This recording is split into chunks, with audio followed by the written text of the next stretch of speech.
Welcome to Man Cave Customs. Today you join me as I build a fully custom valved twin exhaust for my engine swapped Himalayan. We're gonna finally hear this puppy purr. On a previous episode, I cut a bunch of perfectly good KTM exhaust headers, bought two surprisingly good looking silencers from Temu, nearly burned down my garage, and cut an enormous hole into already weakened Himalayan frame. But there's still a bunch of work left to get done, so smash that subscribe button, like the video, and let's get right into it. It's time to talk flaps. Not those flaps, these flaps. The Temu exhaust valve. I think I'm gonna put it as closest to the tube as possible. As one guy told me on YouTube, prevent any turbulence affair and back pressure or whatever that is. Also, we're gonna have to adjust this thing as well. It's way too big. We're gonna have to cut it. Thing number one to address is we need to connect this exhaust to the frame so that it doesn't wobble around and all the levels are leveled. I can always tighten this mount and have the exhaust in the exact same place every time. Single reference point and less eyeballing. So I cut these mounts off from the original exhaust and these are the original mounts. I'm gonna put them on the tube, find where it fits the straightest and tack weld it in so that we can get this solid into the bike.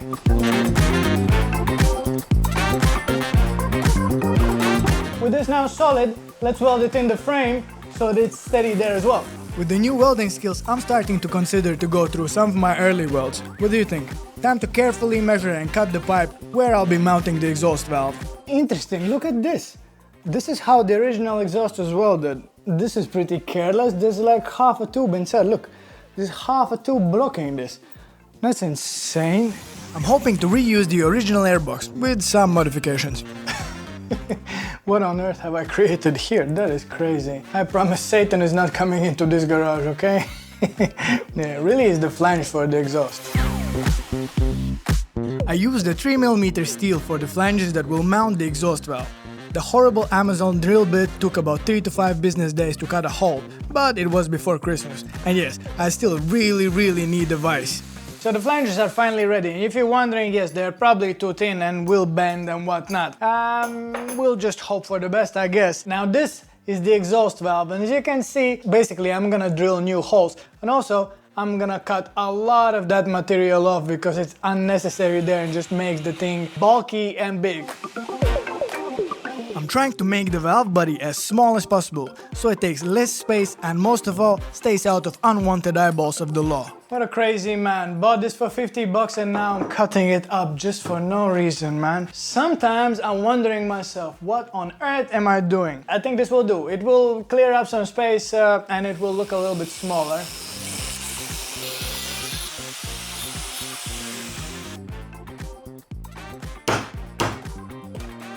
Okay, they're much better. Now we can put the valve on. Let's go.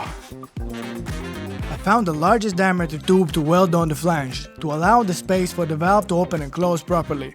Man, I can already see how awesome it will look.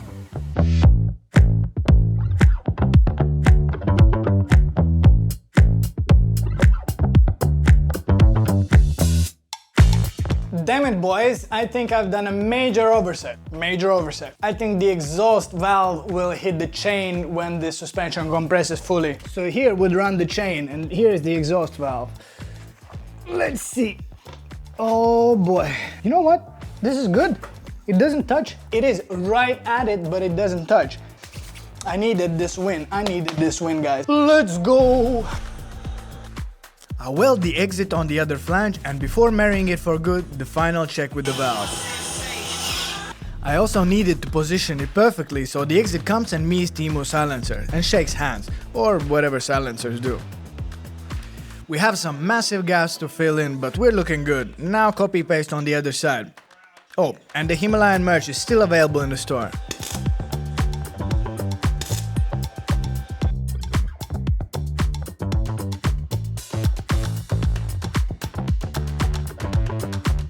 Now that the exhaust is tack welded all together and kind of looks like it's gonna work, it's time to weld it up. Speaking of welding up, ESAB, those freaking legends, they sent me a lifetime support of flux core that is gonna last me forever, guys. As you know, ESAB is my sponsor, guys, so if you want a new welder, go ahead and check them out in the description below. Now don't judge me, guys, before we weld that up, I need some practice. So let me weld these up for practice and then get to the real thing, because the real thing is pretty important, because otherwise you're gonna judge me. You're gonna judge me. You're judging me anyways. Anyways, let's get welding.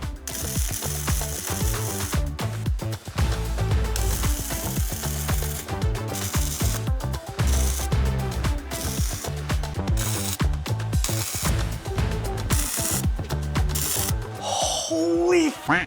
That is by far the best flux core I've ever used. That's insane how much difference that made. I cannot understand how is that even possible. If the whole thing goes like this, we're gonna be absolutely in business. I figured let's start with something simpler, with somewhere where you can't quite see what I've done. Fingers crossed, and let's weld this thing up. Man, I am so freaking excited. It's finally coming together.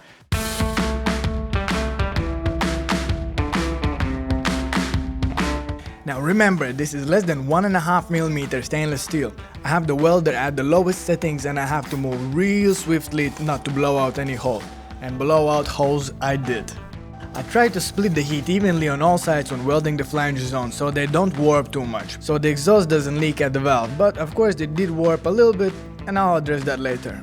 Some parts needed quite extensive massaging and filling in, and it still looks like the stronger hand from Scary Movie. I have to say, with the new flux wire and the Rogue 210, I'm really starting to enjoy welding. Quality Tools is a game changer. Who knew? Holy moly, man! After what would appear to be like an absolute eternity, finally the welder just done on this whole thing. It might not look perfect on the screen right now, but trust me, this is heaps better. And again, thank you so much ESAB for sending me the flux core, because that came in clutch. That flux that you have, I don't know what do you have in there, it's some magic juice, but the welds are 7 times better and it's so much easier to weld. Anyways, now that all of them are welded, I need to grind this off. There's only so much metal you can grind off before you make a new exhaust exit, so I'm going as carefully as possible along the way, also fill in the holes that I find. Not gonna lie, this took a better part of 8 hours or so. Look at this, thanks to Patreon, guys. I can finally afford new grinding wheels, living large, guys. And by the way, if you want to subscribe to my Patreon and support the channel, there's a link below. All that effort seems like nothing when you see the actual end result. I'm well happy with how it all turned out.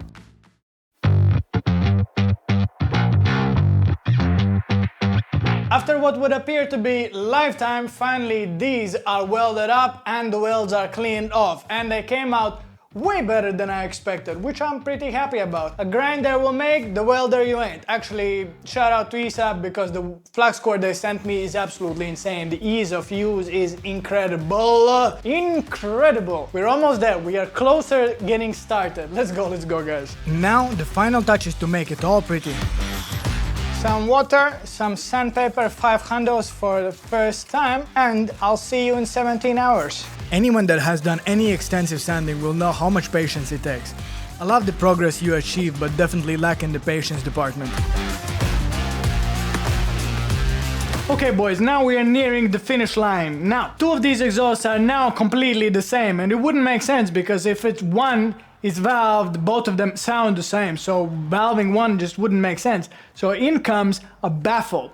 Now the problem with this Baffle is it's too small. Internet says it's good, but it's not, it's too small. We're gonna have to rig something up to make it a little bit bigger, to make it fit the exhaust, to have it valved and baffled. I also went on Amazon and bought some exhaust packing material, and we can open the rivets on the exhaust and put more packing and close it even more and choke the bike. Like on 50 Shades of Grey. It's Halloween today anyways. I bent up a few pieces of stainless to increase the size of the baffle and then just welded it in. And yet again, yeah, I really need to buy a new table vise. Now that fabricating has become a daily thing for me, I will have to smash that piggy bank for Christmas.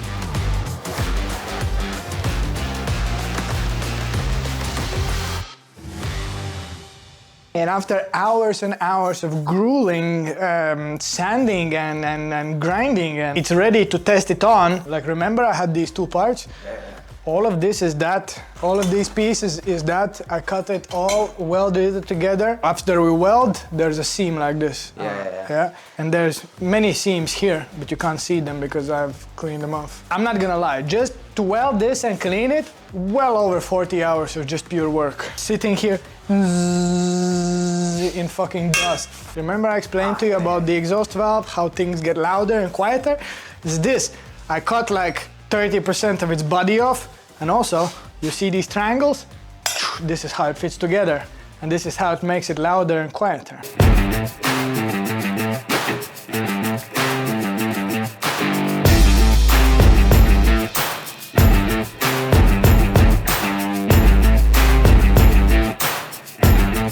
Cannot wait to hear it though. Like, we're almost there. We don't need to do much. I need to put the electronics there, and we're pretty much there.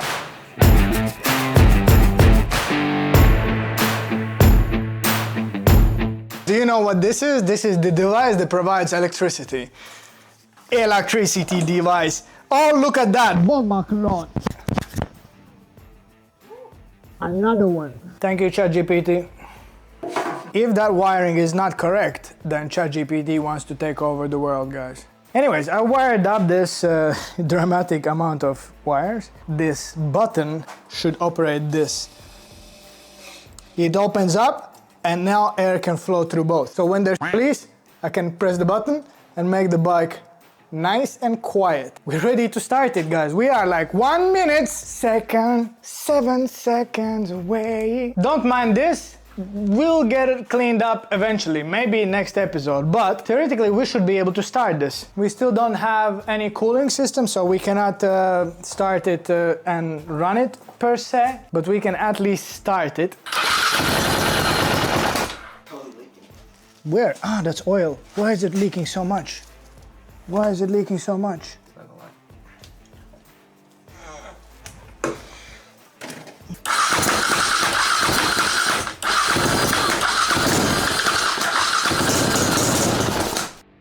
This should be more quiet. Okay.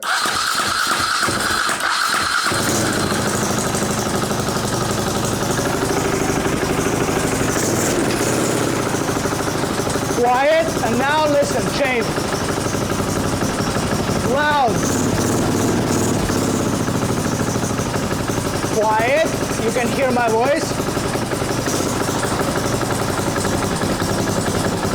And loud.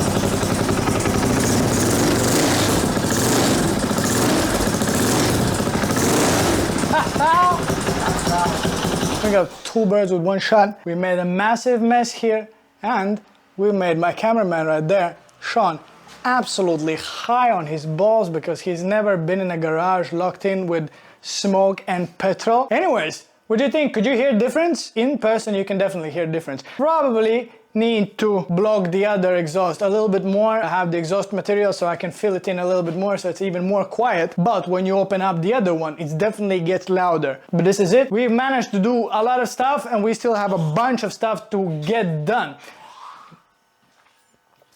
Okay, my guy is dying on the inside. Stay tough, motherfuckers.